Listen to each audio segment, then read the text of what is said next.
최근 미국 경제잡지 포브스는 이라크가 KF-21 보라매를 수입할 가능성이 있다고 전망했습니다. 또한 일각에서는 필리핀에서도 KF-21의 구매를 준비하고 있다고 주장하는데요. 포브스는 미국 싱크탱크 스트래트포의 전략분석 담당 부사장로서 베이커의 말을 인용하여 이라크는 우리나라가 개발하고 있는 KF-21 보라매를 수입할 가능성이 있다고 보도하였습니다. 이라크는 현재 리시아제 S-25, 프로그풍, 세코체 L-159, 미국제 F-16, 시리블록 52와 한국항공우주산업, 카이, AT-50을 운영하고 있습니다. 이라크는 2003년 이슬람 반군 세력의 공습에 SU-25를 주로 사용하였고 최첨단 F-16 전투기는 지상에 계류시켜 놓았습니다. 그 이유는 정비 불량과 부품 수급당이었는데요.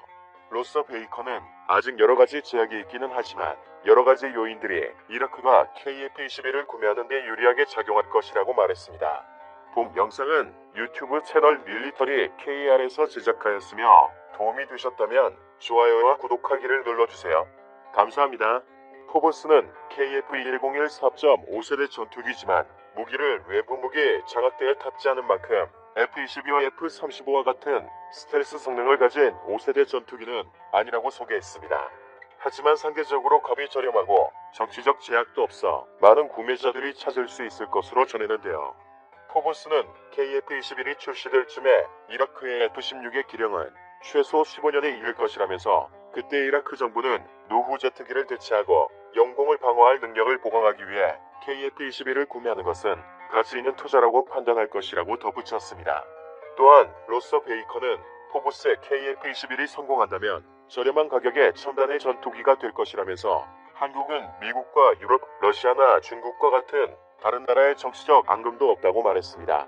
한편 미국 CNN 방송은 한국이 4.5세대급으로 평가받는 최초의 한국형 전투기 KF-21 보라매를 선보이면서 글로벌 초음속 전투기 제조 엘리트 그룹에 합류했다고 보도했는데요. 특히 CNN은 KF-21의 가격 경쟁력이 미국의 해외 판매 주력 기종인 F-35 전투기보다 좋을 것으로 예상하면서 상당한 수출 잠재력이 있다는 평가도 곁들였습니다. CNN은 한국은 자체 개발한 초음속 전투기를 출시해 군사항공 거인의 독점적 클럽에 합류하고 최고의 수출, 동력 및 일자리 창출을 희망하는 52억 달러 규모 프로그램의 발판을 마련했다고 전했습니다. 한국의 전투기 독자 개발은 세계에서 13번째이지만 F-15처럼 항공전제 및 레이더 능력이 뛰어난 4세대 이상의 첨단 초음속 전투기로만 따지자면 8번째에 해당합니다. 한국은 2026년부터 시작해 2028년까지 40대, 2032년까지 모두 120대를 실전 배치할 계획인데요. 지금까지 초음속 전투기를 자체 개발한 국가는 미국, 러시아, 중국, 일본, 프랑스, 스웨덴과 영국, 독일, 이탈리아, 스페인의 유럽 컨소시엄입니다. 또한 CNN은 KF-21의 공대공 및 공대지 미사일, 심지어 공중발사 순항미사일까지 장착될 것으로 예상된다면서 항공기 생산에 오랜 역사를 갖고 있지 않은 한국의 중요한 성과라고 평가했습니다. 또 KF-21이 미국산 3세대 전투기 F-4, F-5를 대체할 것이라며 생산량이 늘어나면 한국의 4세대 전투기 F-16, F-15K를 대체할 수 있다고 군사 전문가 아브라함 에이트는 전망하였는데요.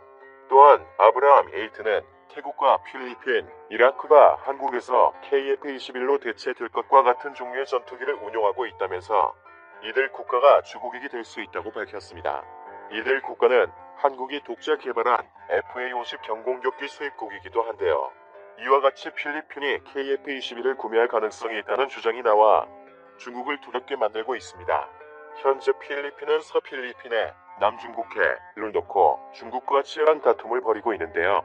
테오도르룩신 필리핀 외무장관은 자신의 트위터를 통해 중국의 못생긴 멍청이 꺼져버려 등의 막말을 퍼붓기도 했습니다. 그도 그럴 것이 중국은 지속적으로 서필리핀의 남중국해에서 도발을 일삼고 있는데요. 로이터 통신에 따르면 필리핀 국방부는 서필리핀의 남중국해에서 남초 인근에 정박 중인 220여 척의 중국 선박에 즉각 퇴거를 요구하기 위해 전투기를 띄웠다고 합니다.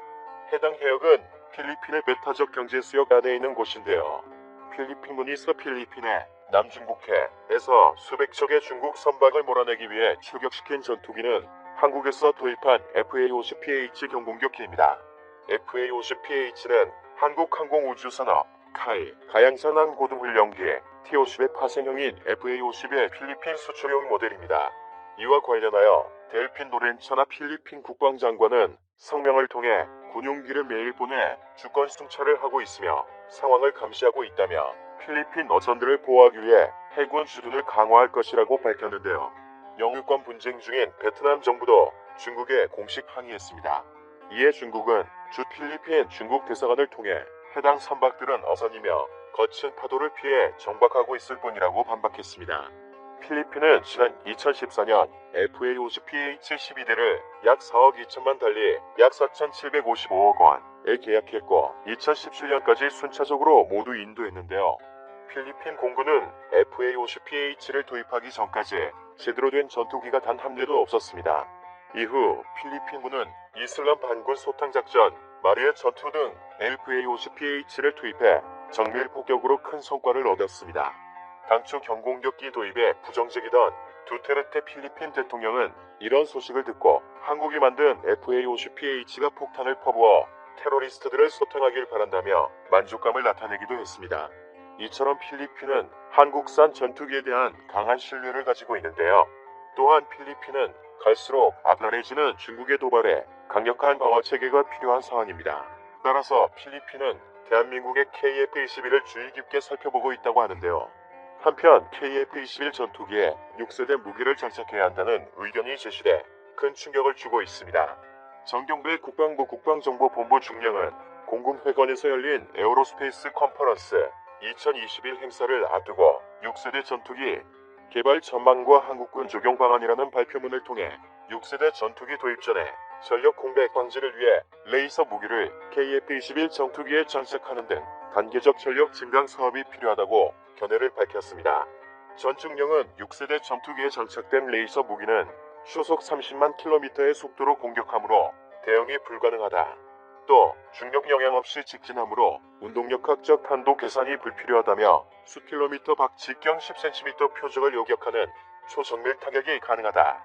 대기 환경 조건의 영향을 받으므로 공중에서 운용하는 것이 유리하다고 설명했는데요. 그는 5세대 이하 전투기는 광속 특성을 갖는 레이더를 탑재한 6세대 전투기에는 적수가 되지 않는다며 6세대 전투기는 4.5세대 이하 전투기를 레이더 탐지 후 바로 격추할 수 있다고 소개했습니다. 전 중령은 전투기에 장착한 레이서 무기가 적 대응에 도움이 될 것이라고 봤는데요. 그는 노출된 적 군사시설과 전투기를 레이서로 실시간으로 신속 파괴할 수 있다며 적탄도탄이 발사된 경우 레이더를 이용해 상승 단계에서 요격할 수 있다고 설명했습니다. 전 중령은 레이서 무기 장악을 위한 연구에 속도를 내야 한다고 밝혔는데요. 그는 레이서는 현재 국방과학연구소가 연구 중이라 현재는 레이서 기술 격차가 크지 않지만 지금 본격적으로 시작하지 않으면 상당한 기술 격차가 발생할 수 있다며 2028년 이후 전투기 탑재 레이서 무기 개발이 가능하고 2035년 이후 전력화가 가능하다고 말했습니다. 국방과학연구소에 따르면 우리나라가 개발 중인 고출력 레이서 무기는 강력한 레이서 비물과 표적을 무력화시킨다고 합니다. 우리나라는 근거리 사속 표적을 요격할 수 있는 수준의 기술을 이미 독자 개발했는데요. 이를 바탕으로 국가위원은 장거리 고속 표적 대응 기술과 기동 플랫폼 탑재 기술을 개발 중입니다. 강력한 레이서 빔을 쏘는 레이서 대공무기 위력 시범은 지난해 9월 충남 태안에 있는 국가위험 안흥 시험장에서 이루어졌는데요. 당시 시안에서 20kW 출력 레이서 빔이 1km 거리에 떨어져 있던 철판 표적을 뚫었습니다. 시안에 쓰인 표적은 북한 노동미사일이나 2014년 파주에서 발견된 북한 무인기와 동일한 재질로 제작됐는데요. 레이서 무기의 장점은 속도인데요. 레이서는 초당 30만 킬로미터를 날아갑니다. 지난해 11월 러시아가 공개한 극초음속 미사일이 마하 8, 초당 2500m의 속도를 자랑했지만 이 역시 레이터 속도에는 못 미칩니다.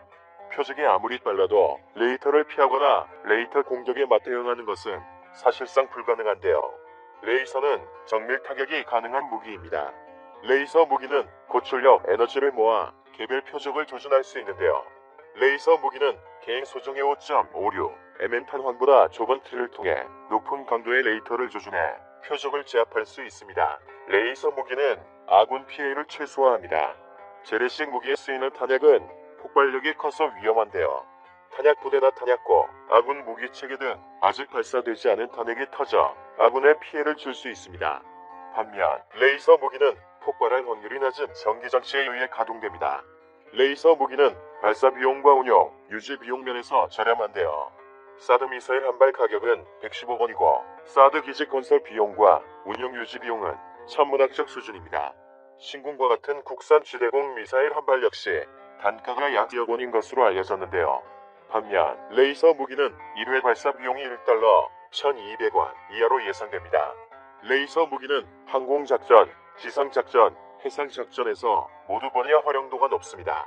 대한민국의 자랑인 KF-21에 6세대 무기인 레이서 무기를 탑재하면 세계가 두려워하는 전투기가 될 것입니다. 본 영상은 유튜브 채널 밀리터리 KR에서 제작하였으며 도움이 되셨다면 좋아요와 구독하기를 눌러주세요.